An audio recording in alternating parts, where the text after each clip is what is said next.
Hi guys, it's Blackie. And Bear. And today we're out at the Tri-State gun range doing some stuff and decided to shoot an old Wayz out here. So there may be gunfire, aircraft, and people walking around, so just hang with us. Just another day in paradise. Yeah, another day. Now, we talked to Miss Lita about going and doing an interview with her, and that will be coming up in the next old Wayz, where we're going to talk about she's growing microgreens and how that may be something for the preppers and the people trying to get going in their setups of a way to quickly grow nutrition fast and easy. And we're going to talk about soap making. Now along that line, Bear has been going through the Foxfire books and has found some ideas. So what have you figured out about the soap making? Well, I used to work at a historical village and we made soap, and it's really not that hard, okay? You need a fat, some water, and some lye, and that's it. But it's all the proportions. If you were to purchase a can of what we call Red Devil lye and pour it into 5 gallons of water with 5 pounds of lard, it would eat the skin off of your body. Yeah. Okay. That's the proportions, that's the trick. But in this book right here, it's on average you have 10 gallons of water, 5 gallons of lard, or cooking shortening, preferably lard, and then a tablespoon of lye.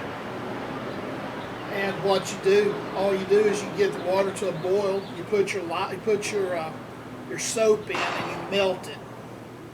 And when it gets good and melted in that water, then you add your lye. And when you add your lye, it forms a chemical reaction. It's going to get as thick as this tabletop in about 5 minutes. So you have it's timing and proportions, but all in all, it's not that hard. And I'm going to try to get a video up on my channel showing you how to do it small batch. I've just got to work my ratios out so that it doesn't burn us to pieces. Now I remember coming up poor, I remember them leaching lye out of hardwood ashes. Yep. That there were family members that had fireplaces and wood stoves, and there'd be this wooden box about that high that the gap between the front, it was a square box about that high, narrow, think of like vertical boards, except the bottom board came out a little bit further on this side, and the vertical board on this side was left about the thickness of a dime from the bottom, so that they would take the hardwood ashes out where they were burning hickory and oak and all that stuff in the wood stoves and in the fireplace, and they'd put the ashes in there and pour water. Actually, they'd put a can up there that had a hole in it so it would just drip and let that trickle through, and what came out down here they caught into a basin. Right. And that was lye. Right. What you do is you build a frame. A lot of them were V-shaped, and you would take and you would line it with hay, probably 3-4 inches of hay along the sides, the front, the back, and the bottom. And then you would dump your ashes into that hole, that reservoir, and it would fill up. And then you start pouring your water across the top of it, and like Blackie says, it leaches through, and the liquid that comes out at the other end is your lye. Okay, and it's pure caustic soda. Okay. It will eat you up. It's an acid. It will eat you up if you are not careful. And that was the reason I understood it. I saw it as a boy and didn't understand what I was looking at it. And they told me not to get near it, don't touch it, or whatever. And it was all wood. In fact, it was pegged together. It didn't even have nails because it would eat the nails. It will eat the nails. I said you don't gather it. You gather it in either it would be a glass jar or an enameled pan. That's what this was. It was where they had taken a big whiskey bottle, and no, it was not. It was one of them big masons that cracked or something. Like an old mayonnaise jar or something. Like a big mayonnaise jar, and what they'd done is they'd put a string soaked in kerosene around the top, set it on fire and plunged it in water and broke it off. So the opening on the top was about the size of that. So it would drip down in there. It wasn't a dead V, but it would drip. But I remember being told, you do not go near that jar, you don't touch that jar or whatever. Well, you know, we were small kids and they were scared we was going to stick a finger in it or something. Yeah. And so I remember my aunt insisting that my uncle lock the barn so I couldn't get in the barn for fear I was going to do something stupid like that. Not like a child would be investigating it by sticking pine straw in it or something, trying to figure out what was so magic about this stuff. Yeah, it's some tricky stuff. It's little, you know, that much common sense goes a long way in life, and just common sense. When I was talking about the construction of the box, there would be a plank in the bottom, okay, a flat piece of wood that, like he said, would run out under a very small opening at the bottom, run out about that much farther, about 2-3 inches farther than the end of the box. And it was built on an angle so that the liquid would flow. And then you just kept pouring ashes over the top. When lye comes out, if I remember correctly, it's a deep yellow color. Yeah, deep amber yellow. Yeah, and when it's done, it clarifies, so you know to move your bottle. You know, you're done. And you cannot, like I said, you can't have metal contact with it because it'll eat the metal. Mm-hmm. You can't contact skin with it, with the pure stuff, because it'll eat it. Mm-hmm. And that's where my comment earlier about proportions comes in, because I got a hold of something that was mixed too hot one time, and it took the top layer skin off of my back, where I had tried to use it in the shower. I thought, you know, why not? I'm working at a place that makes the stuff. Let's just see what it is. And I learned my lesson. Let's just say that. Well, remembering my distant relative that was talking about it, and she always said the air, there was a wooden spoon that stayed with it that was on a string, and that was like the measurer. So it was a gallon of, a bucket of this, and it was a certain bucket that was marked. That was the only thing it was used for. And you took this much and poured it in, and that was like you measured. And it's amazing, this woodsy chemistry that they had figured out, that over time and stuff, most of these people had little or no education.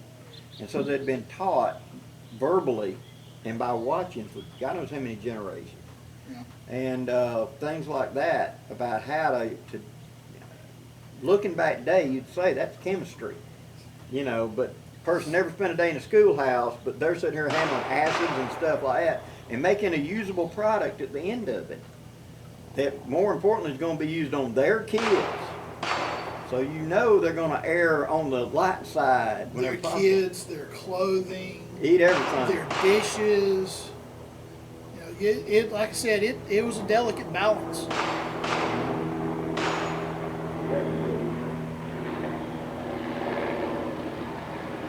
We like he said, we're going to go talk to Miss Lita and get with her about her soaps and her microgreens. And the microgreens is something that I'm personally very interested in. As I understand it, now this is just me coming in blind too. Microgreens are kind of like Brussels sprouts and stuff like that, but it's more than just that. It's actual all kinds of flavors and stuff like that.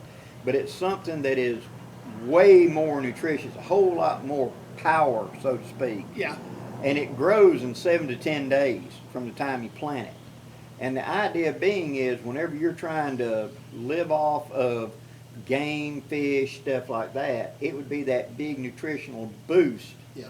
Where if I could do this and get the equivalent of 10 bushels of such and such for 1 week's worth of grow, and feed like once a week some of this stuff into the meal plan to keep the health up and etc., that saves a whole lot of time and effort of the big bulky slow growth stuff. Right. Mixed in. It would not be a standalone, but it would give you the boost that you need so you could more have a chance to live off the land, live off of your own garden, live off your own chickens, and etc. I was out at Miss Lita's shop last week, and Miss Lita, I apologize. I was supposed to have gotten back with you on Thursday, but life raised its ugly head, and I completely forgot about it. But we'll be getting back with you, and like I said, I do apologize for not getting back with you. But she was showing me her microgreens, and we're talking about growing things in a tray that's 18 inches wide and 3 feet long. And she was telling me that her husband gathers up the greens, a bundle like that, you know, not big at all, and cooks them with his steak and gets a week's worth of nutrition out of that one little handful of stuff. I mean, that's amazing, really. Yeah, because the thing is, when times are rough, and that's what we're trying to help prepare you guys for, you've got to accept that whenever times get rough, you're not going to be able to have 3 full meals a day just because of cost or availability. So you go down to, a lot of times you go down to 2 meals a day. Yeah. And when I was a kid, breakfast was always the same. It was a biscuit and something. The biscuit was the primary component because that was cheap. And so it was biscuit and leftover meat from last night, biscuit and gravy, biscuit and this, biscuit and that was always the core of it. There were eggs thrown in, there was bacon thrown in to keep the variety up, but it was always that. Lunch was always usually some sort of vegetable and some sort of little piece of whatever, onion bread or whatever to go through it. Supper was the big meal. And that's where you had, like we think of, the main meat, you know, the vegetable, and maybe even a dessert. That's when the big meal came into be. But really, a lot of people, you know, back in the day, lunch was the big meal. It wasn't supper. Well, that's the way it was with us. Lunch was our when during the summer. Yeah. When we weren't in school, lunch was the big deal, and then supper was leftover lunch. Yeah. That's the way it worked at my house. And you know, everybody's different. Everybody, you know, do you. Well, down here in the South in our heat, you got up before daylight and you did the things you had to do that you know going to get you hot. Yeah. Because when the sun came up, the temp went up in a hurry down here and the humidity went up. And by, say, 11 o'clock, that's when you needed to come out of that field. Yeah. You already had 4 or 5 hours out here. And so from 11 to 2 was the lunch, cool off, do the stuff in the kitchen that needed doing. That's whenever, you know, the dad and stuff went out to the barn and worked on taking the alternator off the old truck. Yeah. Things like that. Things in the shade. And so that's when that was the big meal and gave you the chance to kind of cool down and recycle. And then you went back out about 2 and went to 6, another 4 hours, or if it was summertime, 2 to 8. Yeah. Another 6 hours of work, and then you called it quits. You were so tired, you were ready to go to bed by 9 o'clock. I remember, now that I'm a granddaddy, I remember when I would go and spend time with my grandparents on weekends and in the summer. Granddaddy would get up and he would go and do his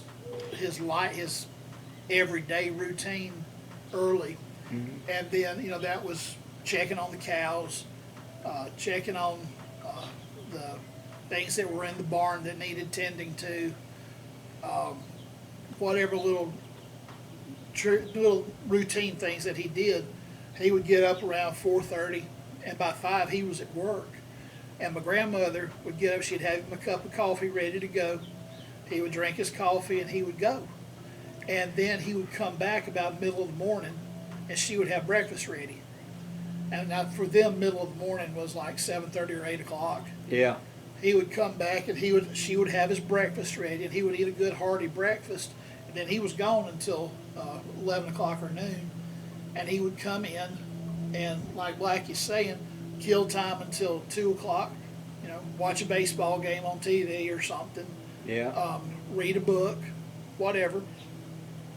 And then in the afternoon, after the heat of the day, he would go back out and do what he needed to do, whether it was feeding the cows or feeding hogs. Mm-hmm. Those kind of things he would do after the heat of the day. Mm-hmm. And that was also a good time for homeschooling a lot of times, because the kids had chores in the morning, like getting the eggs out of the chicken coop, feeding the chickens, stuff like that, feed the hog. And then when they came up and after you'd eat lunch, then that was a good time for the homeschooling and them sitting there. Plus they had to be quiet because they got to study. So it let the adults take a little bit of a nap, but at the same time let the youngins do their little bit of ciphering and stuff like that. And of course they're going to ask questions, but at least you got to doze a little bit. And then after like 2, 3, well, depending on the heat of the day and etc., when the shadows got a little long again, where you could get in some shade, that's when you came out and you tried to plan your day around shade. I get that, but you know what I'm talking about. There'll be a tree at the edge of the parking lot. You can tell who work for a living because even if it's twice as far to walk, they park under the shade tree. That's prime location. Yeah. When I was in junior high school and high school, I would haul hay during the summertime with my uncle and my cousins. And, you know, we would go out, we would eat a good hearty breakfast and go out and work until 11 o'clock and come back to my grandmother's house. This is on my mother's family. First was on my dad's side. Now this story's from my mother's side. We would go back about middle of the afternoon, like you said, when the sun had shifted over and the shadows were starting to grow, and we would haul hay. And if you've never had the pleasure of hauling hay in August in South Alabama, I encourage you to find the opportunity and take it. It will be a life-changing experience. Definitely, because you have to wear a long sleeve shirt to do it. And when you go to pick up the hay bale, you get your elbows tucked in to throw it up on the truck. And if you don't have a long sleeve shirt on, your arms are going to get eat up by the ends of the grass. Yeah. Because when they're cut, it's not too bad. Once they've had time to sit there in the sun and dry, and then they run through the baler, and now you've got basically a knife blade that's, you know, that big. It's like a horseshoe rasp every time you throw it. It is. That's exactly what it's like. It's a heavy rasp. And I was so little, we were picking up hay bales it was one row across the bottom of the barn. And my job was to pick them up and put them in the back of the pickup truck because they were actually being taken, these were old bales, and being taken and dumping them into a water cut and stuff like that and pinned down to stop erosion. And since I was so small, I would pick them up on top of my thighs to get up there and get my hands on it and pick it up and throw it in the thing. The top of my thighs, because I had really thin pants on and it wasn't stopping. By the time I got done, the top of my thighs looked like you taking a horseshoe rasp to me. I was scratched to pieces. I remember those good old days. Oh yeah, and there was no sympathy. And you're sweating and the sweat's going into them cuts and burning like all get out.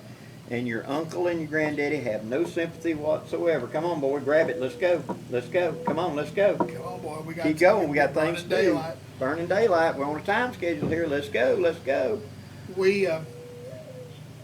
I remember one. Yeah, and today I see a 16 or 18-year-old talking about they don't want to walk to the mailbox because it's hot. Yeah. I nearly fell out when I heard that. Like, you what? By about halfway through the summer, of course, when you got older, you know, when you were in junior high school and high school, by the end of the summer, I could grab a hay bale in each hand and just throw them up because I had done it so much. My muscles were built up, and it was easy to do. It really was, and things moved faster. But I remember, I mean, I've still got the forearms today. But I remember distinctly, you know, I'd have a hay bale in each hand and just chunk them up on the truck like there wasn't anything else, wasn't anything to it. Those days are long gone. That was loading 18-wheeler. We had a bunch of factories down here called Van Heusen when I was a boy. They were shirt factories.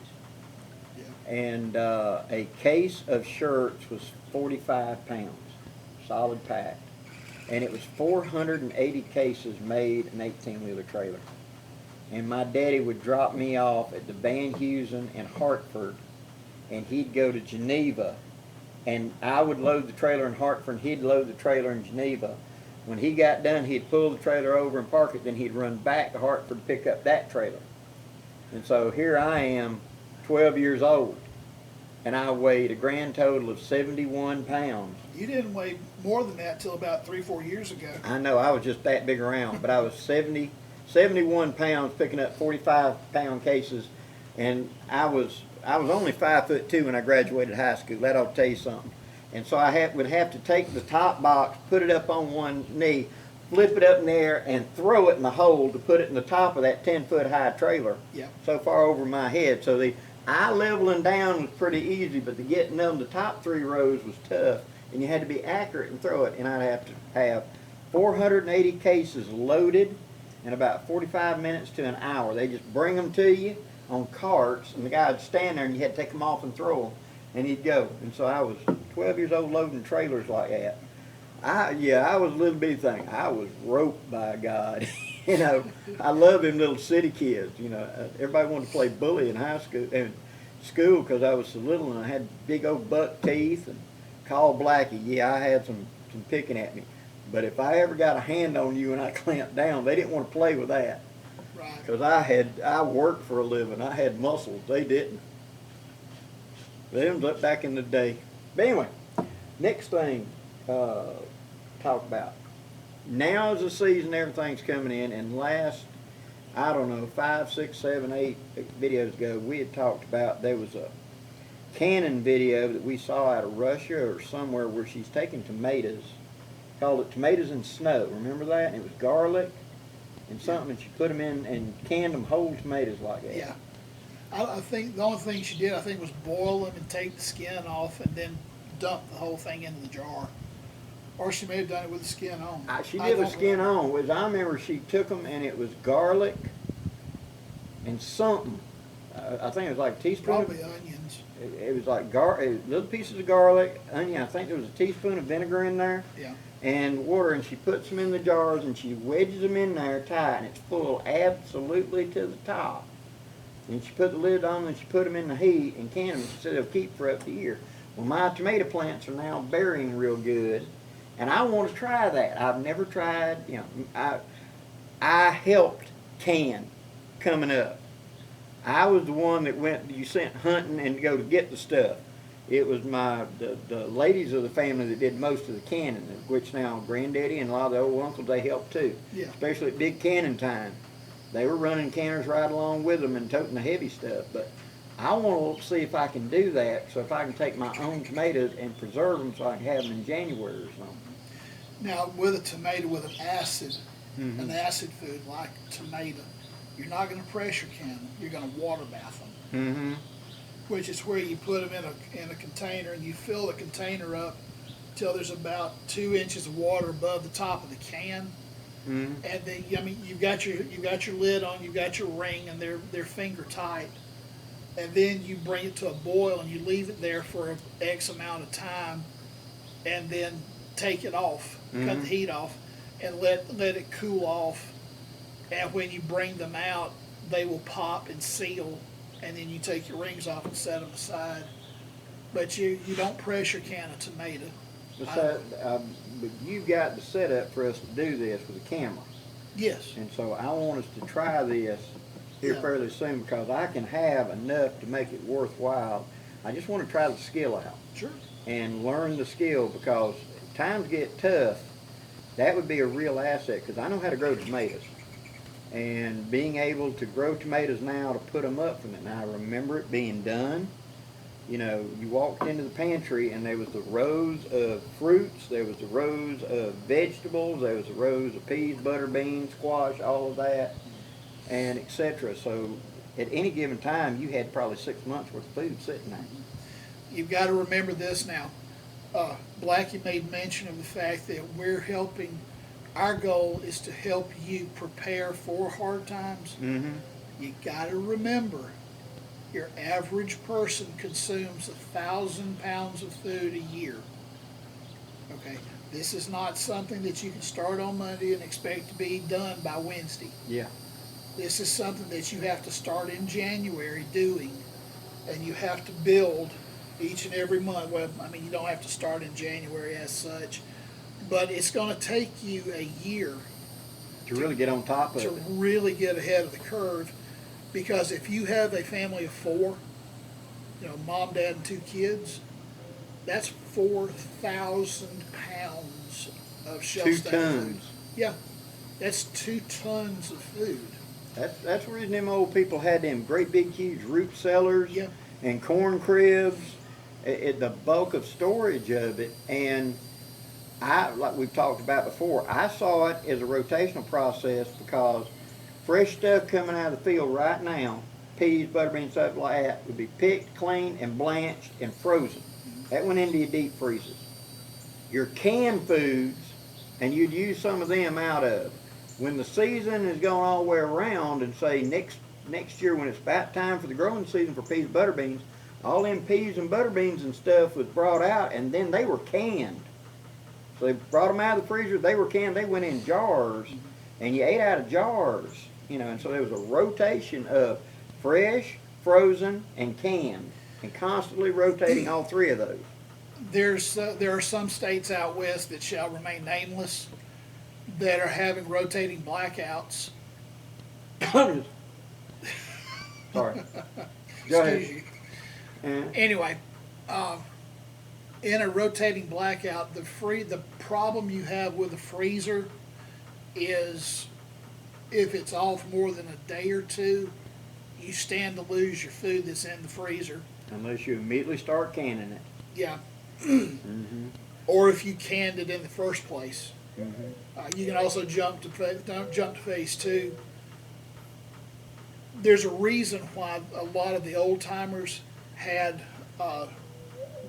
rooms dug into hillsides or basements, because temperature-wise they're very stable. You can dig a basement in your house, and it's not going to vary 5 or 6 degrees. It's going to stay in the neighborhood of 55 to 60 degrees year round. Okay, and that's good for long-term storage. It's also going to be fairly dry, which is good for long-term storage. And with meats, smoking them and allowing them to dry, and then hanging them from the rafters in your basement or in the rafters in your cellar, outside your root cellar out in the bank, that's the way to go there. The beautiful thing is it's electric proof. Yeah, the amount of power goes out, you got food. Yeah. With freezers, if you have a top freezer or a stand-up freezer, when you open up the door, you're dumping cold air. All the cold There's falls no out way of that it. you can do that because cold air sinks. And with sinking cold air, that's why when you're standing there, if you've got the door to a refrigerator or an upright freezer in place more than 35, 40 seconds, maybe even a minute, the compressor's going to kick on, it's going to start generating cold air again to make up for what you just poured out on your feet. That's why I go with deep freezes. Chest freezers. That holds it. Yeah. Cold air sinks. Well, when you lift the lids, you still got a puddle of cold air. Now, when we were coming up, every one of the little stores had a chest cooler for Coca-Colas and Exactly. stuff. And I can remember hot summers sliding that drawer back and snow forming. Yeah. It was so humid and Yeah. and you'd reach in and you'd pull that thing out and it would be so cold it would hurt your hand. It would be so cold, and yet it wasn't frozen. No.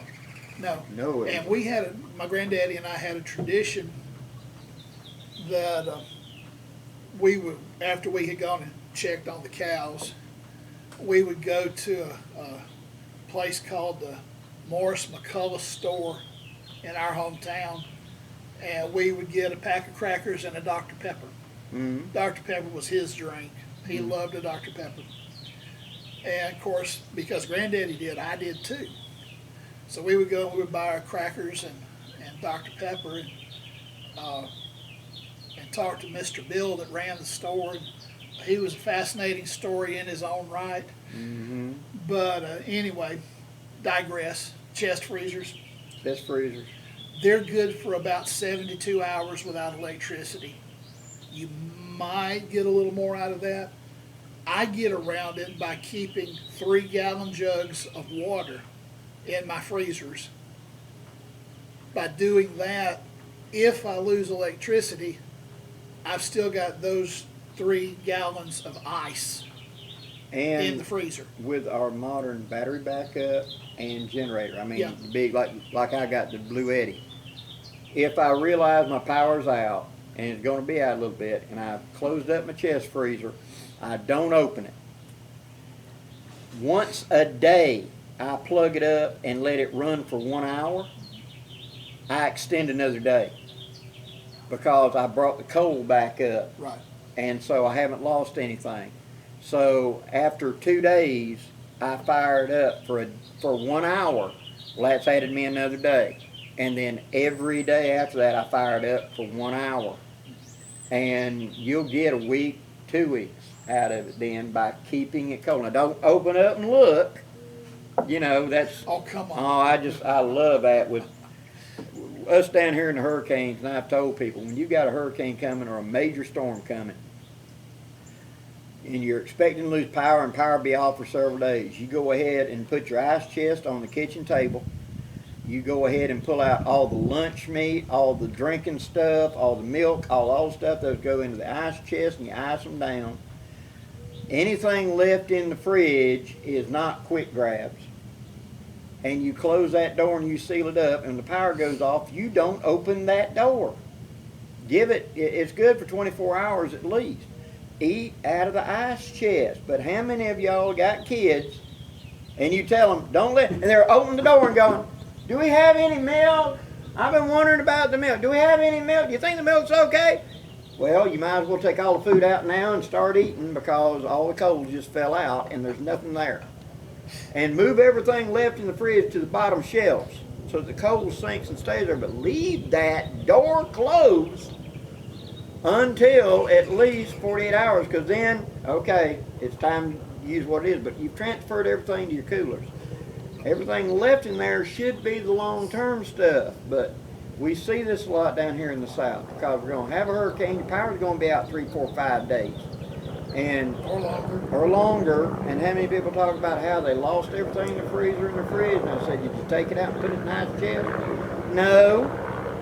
Usually 2 or 3 days minimum, or maximum really, after a big hurricane, roads have opened up where you can jump in the car and run outside the damaged area and get ice.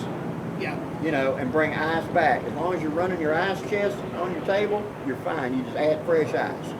Yeah, I have a generator that I've had for several years, and you know, when I know I've got a hurricane inbound, I'll go ahead and get it set up, because I know I'm going to have to use it. So I'll go ahead and I'll get it set up and ready. And then, like he was saying, you can go in and plug up your appliances and cool them down, and then unplug them. On the icebox thought, with a run, the good thing about a hurricane, if there is one, is the fact that you've got about a week or 10 days notice. You see it's coming. Okay, you know it's coming. It's like watching a train speeding down the track at you, and you know it's going to hit. You just have got some lead up time. Those bottles of water, of frozen water that I was telling you about, move them into the ice chest. Okay? Use them. Take 2 of those gallon jugs, put them one at each end of your ice chest, fill in the space in the middle with what's in your refrigerator, and close it. Another thing that works is, like he's talking about, go ahead and freeze jugs of water in your freezer. And when the hurricane's starting to hit, like I talked about, you pulled everything out that's in the ice chest, transfer some of them frozen jugs to the top shelf of your refrigerator, and move everything left in the fridge to the bottom shelf. That cold is going to heat up at the top. Right. So you want that cold to sink and keep everything in that refrigerator cold as long as possible. And then do not open the door. Not long after me and my wife got married, I had to tie the door closed. Because we'd had a hurricane and the power was out, and I had put everything out on the kitchen table, and she kept going over, and I caught her twice, just automatically going to the fridge to grab it. I said, "What are you doing?" "Well, I'm going to get it. It's in the ice chest." "Oh yeah, I forgot. I just ran a rope around and tied a knot." Yeah, I'm raising two of my, as y'all know, I'm raising two of my grandchildren now. And I know what he's talking about. They'll go in there and just pull the door open and stare. Yeah. And I love you guys. Okay, Maddie, Adam, I love you. But they'll just open the door and stare into the refrigerator. I'm hungry. I'm thirsty. And there's everything in the world in the fridge they want. Okay? Open the door, grab, close door. What? That's all you. Now, this ain't nothing to do with this, but it's one of my personal peeves. Is you got a long line at McDonald's or whatever, get up there. You've been standing there 10 minutes in line, and finally the next person steps up who's been, in line with you 10 minutes. And they step up to the counter and say, what do you want? They go, you've been standing here 10 minutes and you ain't picked out what you want to eat yet. It's like, Yeah. the menu's right there. That's a waste of time. It's just, ooh, I just want to come on. Yeah. But like I was saying in the run-up, like I was saying a minute ago with the ice, the frozen water, go ahead, move your stuff into the ice chest, cool it down, and then fill you up 2 more jugs, or go buy you 2 more jugs and put them in the freezer. And while you've got electricity, let them be freezing.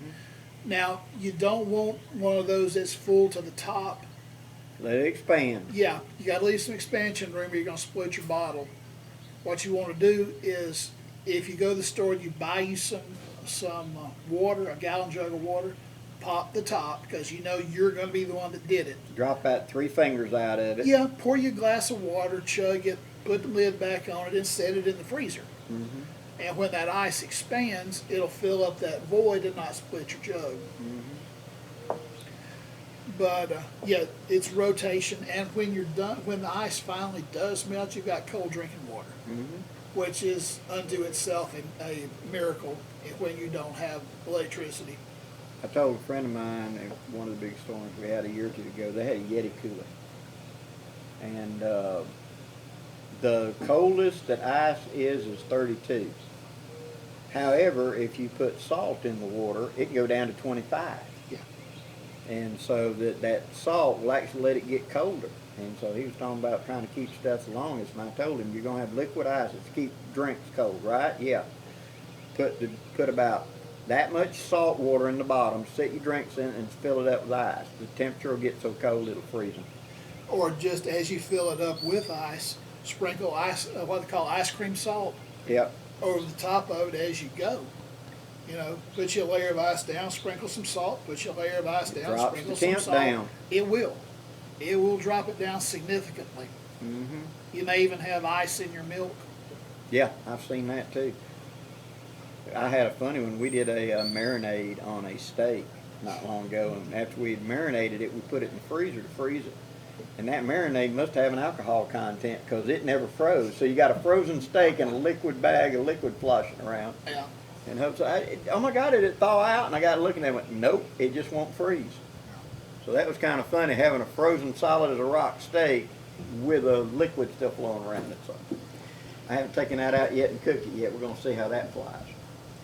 But with prepping and everything, right now, everything, 1st of June is when everything starts coming in. Yeah, we're 22 days into hurricane season also.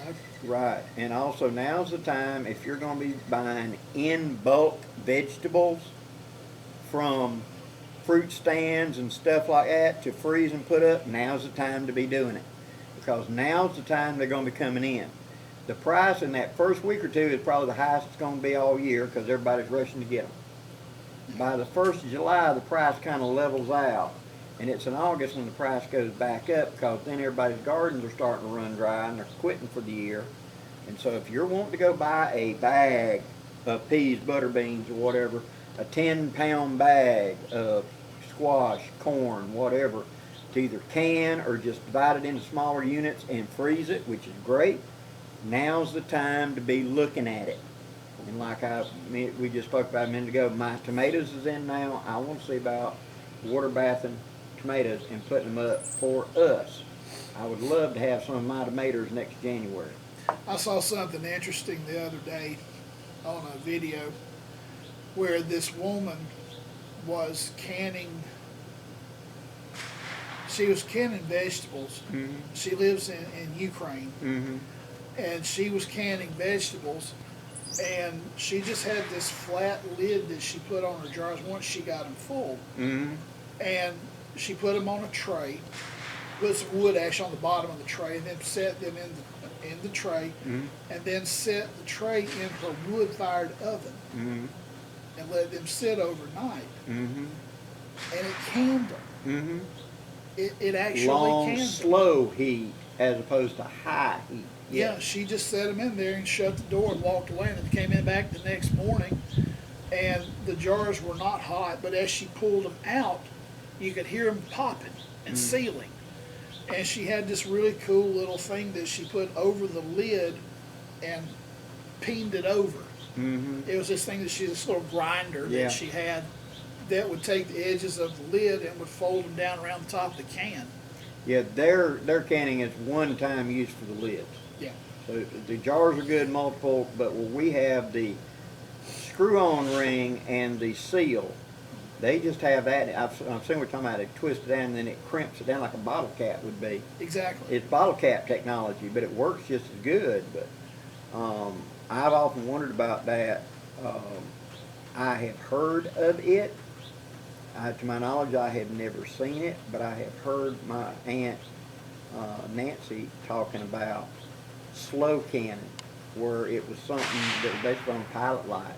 Yeah. And they didn't do it because it does take so dang long. It takes 12 hours. Right. But it was something that was, I want to say it was some sort of fruit that was so fragile that you couldn't heat it up.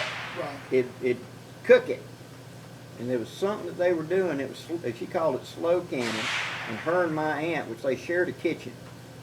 My Aunt Nancy lived in a house right next door, but it didn't have much of a kitchen.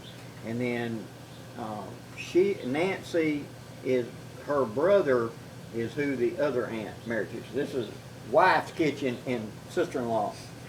So there was, a little bit there, and she was arguing about it. You're blocking up my stove all night, and her talking about that's the reason I come put it in at bedtime and I get it out at sunup, so I ain't interfering with your biscuits.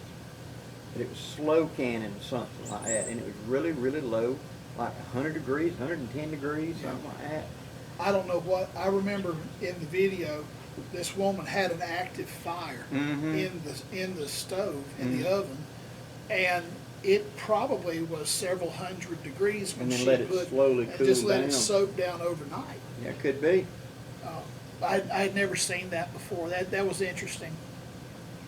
Well, that's one of the things that you see about in water purification. You can take a big Ziploc bag and get water in it and put it in the bare sunlight for 8 hours. And it will sterilize it because of UV radiation. Right. Because things living in water, coming down a stream or whatever, they can hide from the sunlight. They can get in a little bit, but whatever. But being exposed strictly to the UV sun waves that they can't get out of it, they die. But it takes hours to do it. Right. So they're hanging this stuff up in the bare sunlight and letting it sit there 8-10 hours in daylight. And our sun, yeah, it'd do it. You can bleach a Coke can down here in 3 days. So we get such high UV. But I've often wondered about that because I've made sun tea at camp. Yeah. Where I took a quart freezer bag, I put a single Lipton tea bag in it,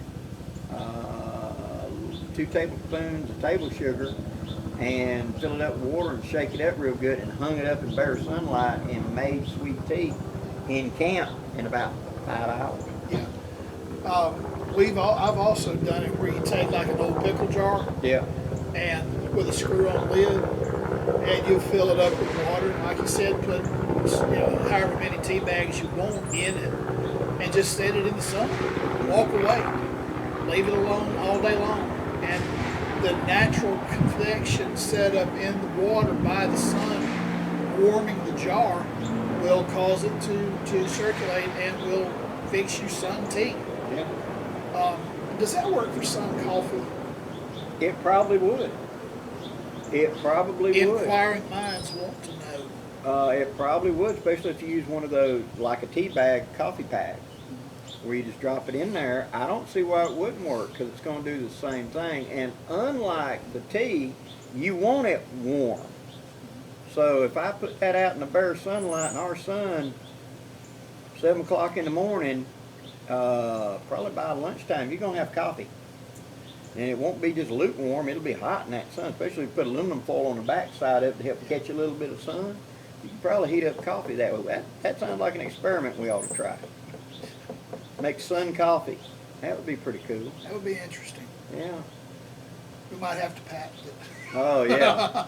Well, I mean, when I've made sun tea, it's because we're on a 4 or 5 day camp out, and you just get tired of drinking water. Oh, yeah. And Kool-Aid, and I wanted sweet tea, and so I would do it like that and put it out in the morning, and about 4 or 5 in the afternoon it'd be done. I'd take the tea bag out, I would zip it up, put it into a larger bag, zip it up, and I'd go sit that in the river, dig me a hole out in the sand and sit it in the water and bury it in sand and let that cool sand drop that temperature down.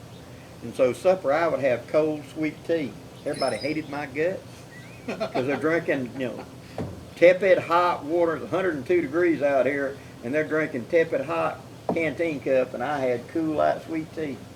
That's one of those things where you can also take you some bank line or some paracord, Yeah. and loop it, tie it off to a tree limb and put it in the waterfall. Yeah, you could do that. That would work.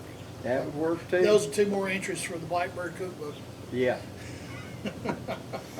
Yeah, I saw something last night on Tasting History. Great channel. It is. Max, good job. Max doing great. But it was showing a recipe for apple pie in prison. The Alcatraz meal. The Alcatraz meal, where Yeah. it just sliced it, put it in the pan, put just a little bit of flour and stuff on it, and just baked it a short amount of time. And I'm thinking, I could do that in a bush pot. Yes. I might Yeah. try that in a bush pot. That looked good.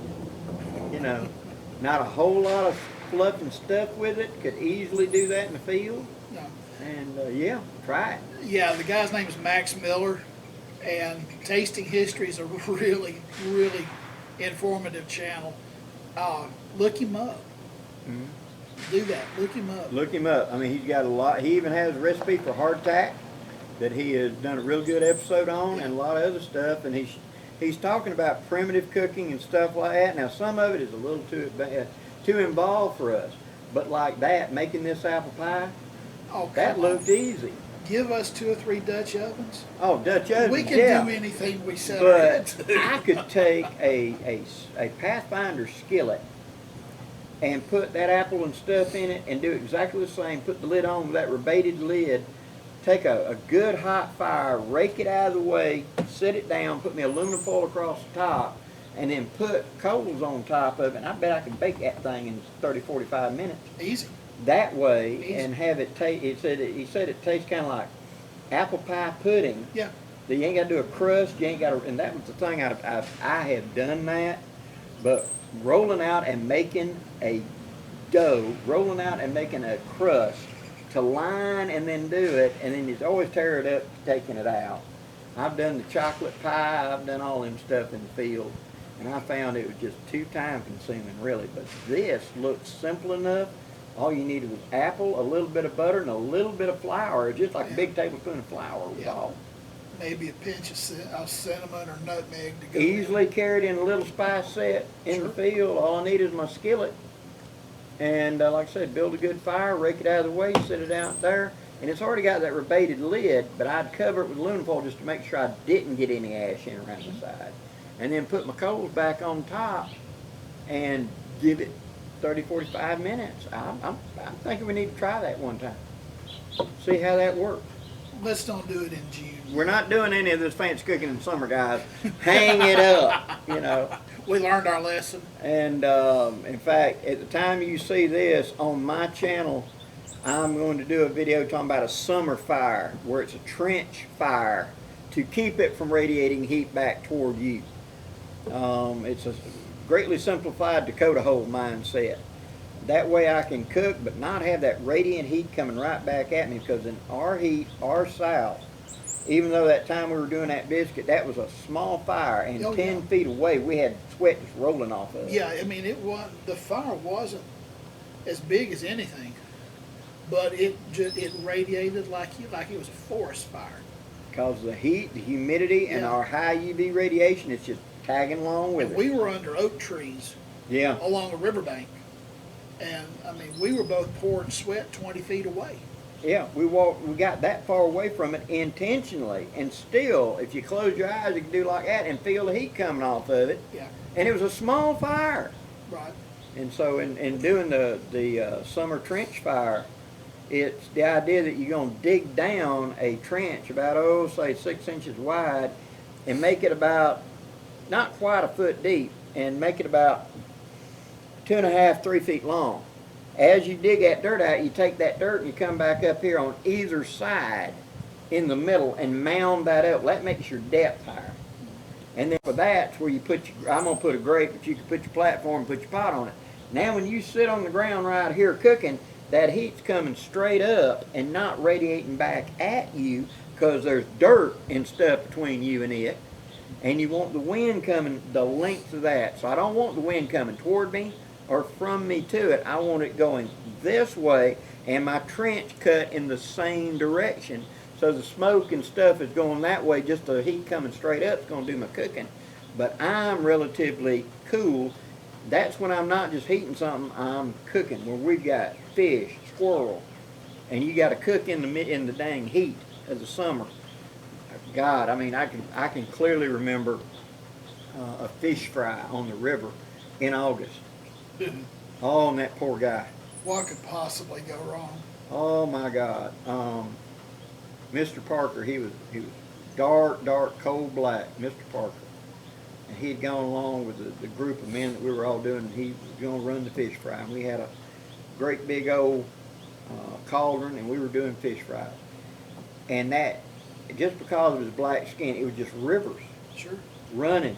And I remember him tying a handkerchief around his forehead, and in less than a minute or two, it was already dripping.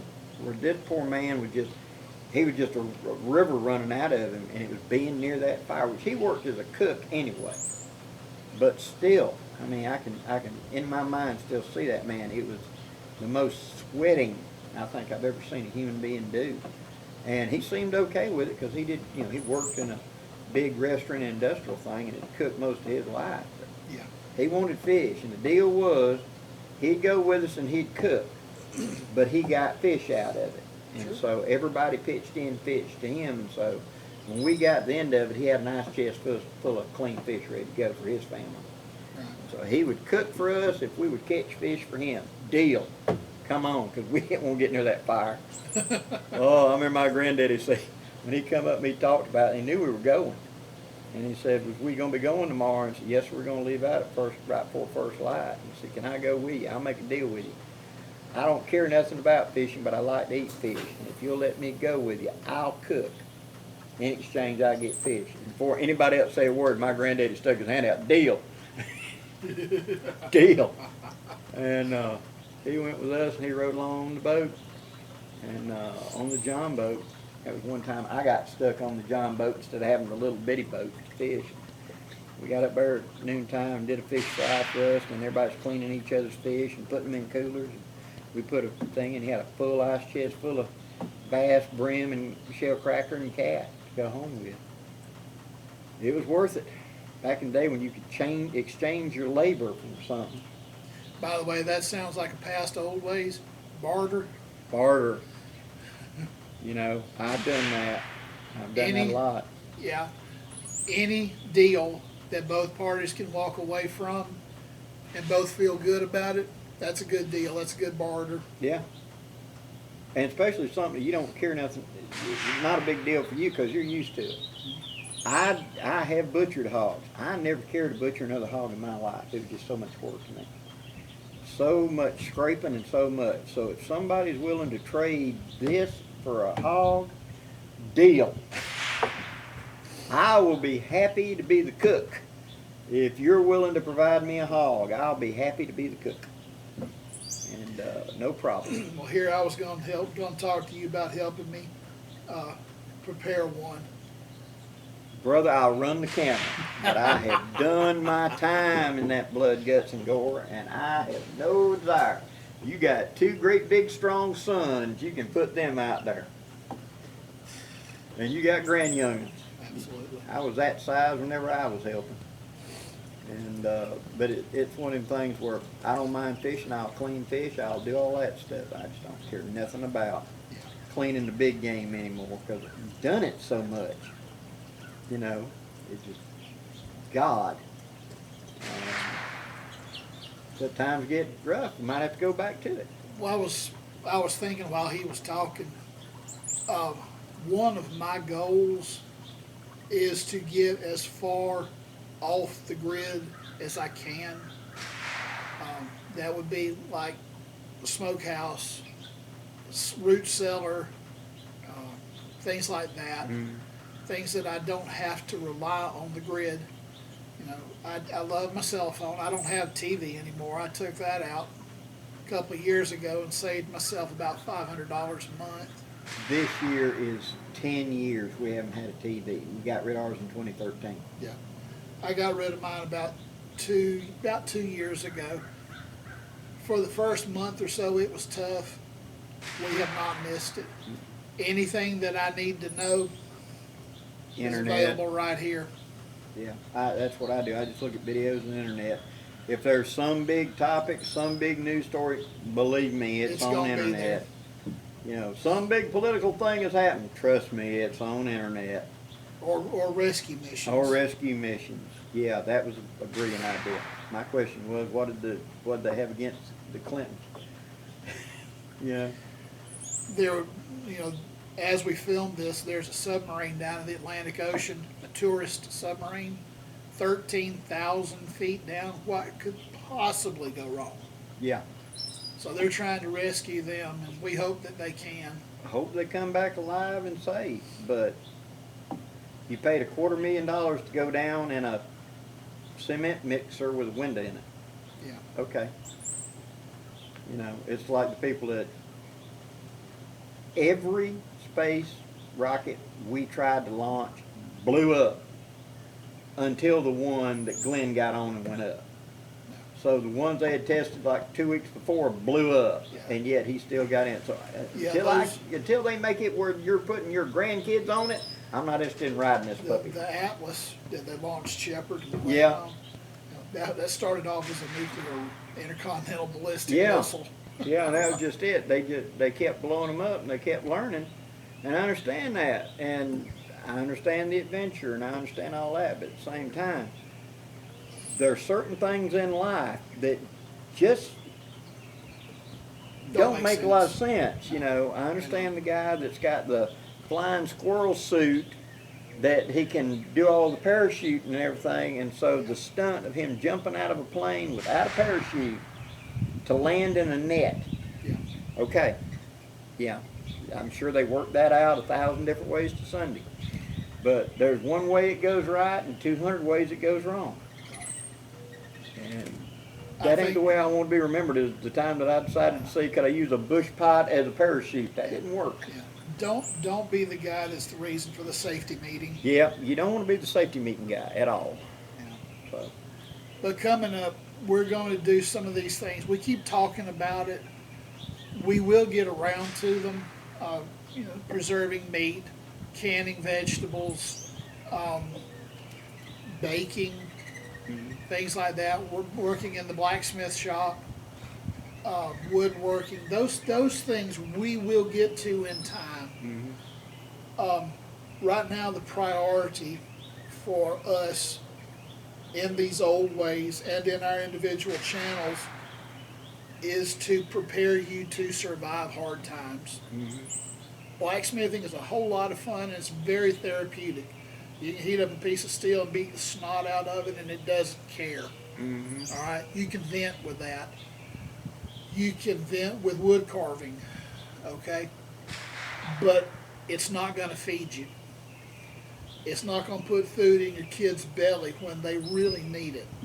It's when the Walmart or the Publix or whatever's got that special on them big bags of frozen squash, frozen berries, whatever, and they're half price for this weekend only. That's when you make the buys. Yeah, or leg quarters. Or leg quarters. Or, pork chops or bacon. I bought, I think it was 5 or 6 pounds of bacon last week at our grocery store. They had it on quick sale, so I bought 5 or 6 things of bacon.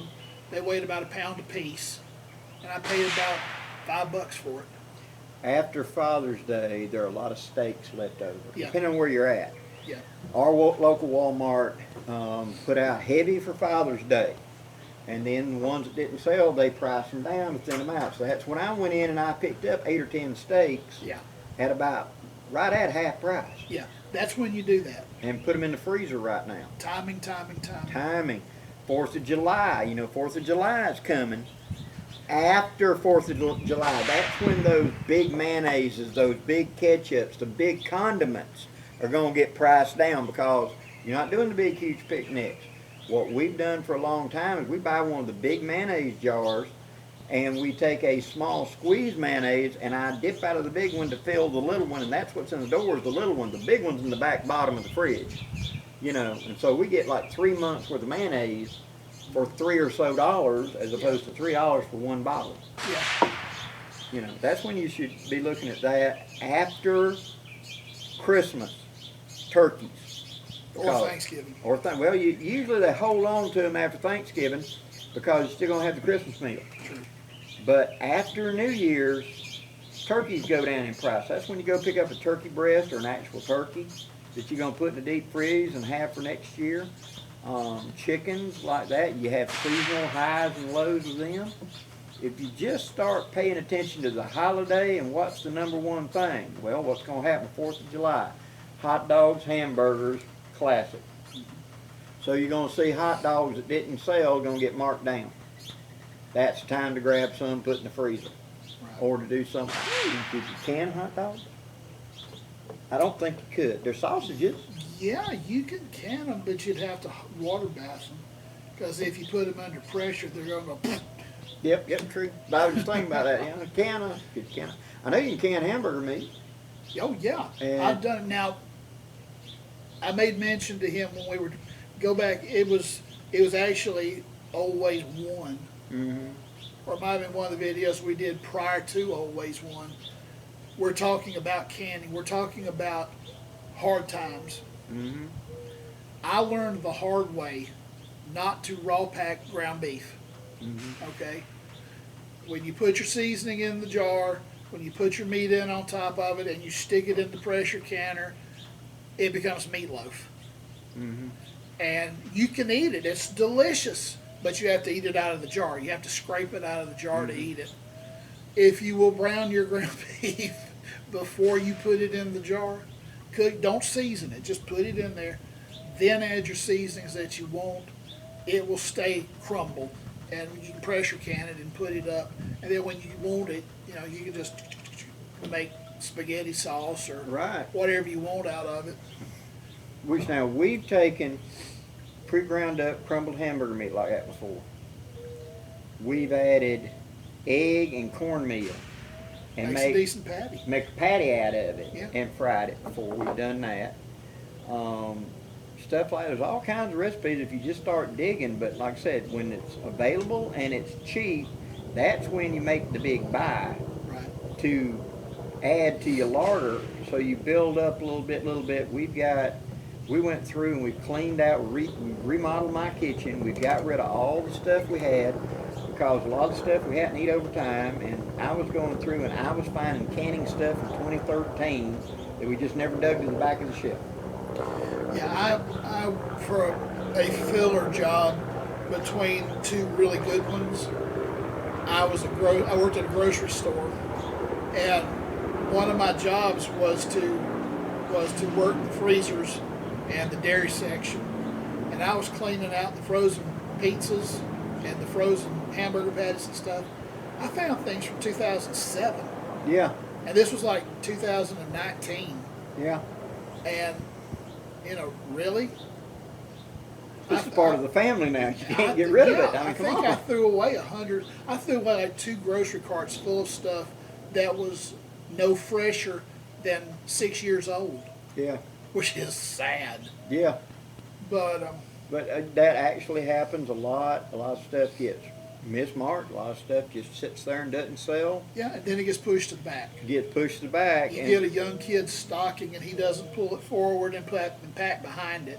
He just pushes it to the back. and that just keeps being pushed to the back. Exactly. And so when you're down and desperate in a hurricane, that's when you get the 2007 pizza. Exactly. Yeah. Another good source that I was thinking about, if you have a family member, if you're fortunate enough to have a family member that came through the Great Depression, even as an older child, probably by this time your grown-ups that came through the Depression have already passed on. Yeah. But if you have a child that remembers the Depression, they might have some of these active memories of how their parents survived. And by them surviving, they survived. Right. Those are always valuable resources. You've got a opportunity now that nobody in history really had. You've got the internet, where you can go and do research and forget about having to look it up from some college professor. You can find people like us that are doing videos like this. There's all kinds of videos out there in whatever kind of genre. And I recommend that you educate yourself on cooking to some degree, because most people today do not cook, they heat stuff up. And so when times get tough, a lot of that pre-made stuff is going to go away. And so It'll go away fast too. Yeah, because that's what everybody's going to grab. Right. And so being able to use the stuff that is not automatically grabbed is going to give you a big advantage, because nobody runs for the stuff that you got to cook for 2 days to get it right. They're going to go for the preheat needs. And so meats, stuff like that, educate yourself on how to store them, how to cook them. Like I said, get the Betty Crocker cookbook, get the Bisquick cookbook. That will set you on the road to making stuff, because Bisquick cookbook covers breads, waffles, pancakes, cookies, all kinds of stuff. And all of them are very simple, easy menus, easy recipes. Practice at home, get a basic idea, then turn and write your own cookbook in your words, your language, of what you got to do and how you got to do it and what you found works well for you. That's how to build this up, so that the opposite of the game here is get yourself less and less dependent and more independent, where I can go a lot longer before I have to get desperate. Right. You can't have too much education. Never. And it was like in it may have been that video that I was referring to earlier, but in one of the older old Wayz, we talked about Prince Arthur Flour has a cookbook. Yep. Betty Crocker has a cookbook. White Lily Flour, I think, has a cookbook. They do. Bisquick has a cookbook. Go look on eBay, look for them used if you want to be cheap. Yeah, absolutely. And our grandmothers could take 5 pounds of flour and make 75 or 100 different items. Yeah. You know, making a hot water dough is not hard. Mm-mm. Hot water doughs are fairly easy, and they stand up well in an oven. My grandmother would walk up to the pie safe, and you had that big hopper on the left-hand side that held flour, and it's got a sifter on the bottom of it. Yep. And then the first cabinet right there was all kinds of stuff. That was baking soda, baking powder, cinnamon, all kinds of bulk spices. And she would pull out the big mixing bowl that always stayed in there with a dish towel over it. She'd pull it out, put X amount of flour in, and then she'd start adding and combining, and that became donuts. Or it became, adding in cocoa powder, it became chocolate cupcakes or vanilla cupcakes. Yeah, and all you have to do is like change one or two items from your basic recipe, and you've got donuts, you've got chocolate brownies, you've got chocolate cupcakes, you've got white, what they call white cake, Yeah. Or yellow cake. You've got biscuits, you've got whole wheat breads, you've got light bread. I mean, just by tweaking that one recipe a little bit here and a little bit there. Powdered sugar, butter, and peanut butter. Combine them, and that was peanut butter fudge. Yeah, that's a good point. You can take it. This is bachelor's fudge. Yeah. You can take a jar of just creamy peanut butter and peel it off. Be sure you clean all the aluminum off the mouth of it so it doesn't arc. And get you just a plain can of cake frosting. Mm-hmm. Do the same thing. Stick them in the microwave for about 1 minute. Mm-hmm. And they sort of liquefy. Pour them in a bowl together, stir it up, and you've got peanut butter fudge. Yeah, that quick. You put it in a pan.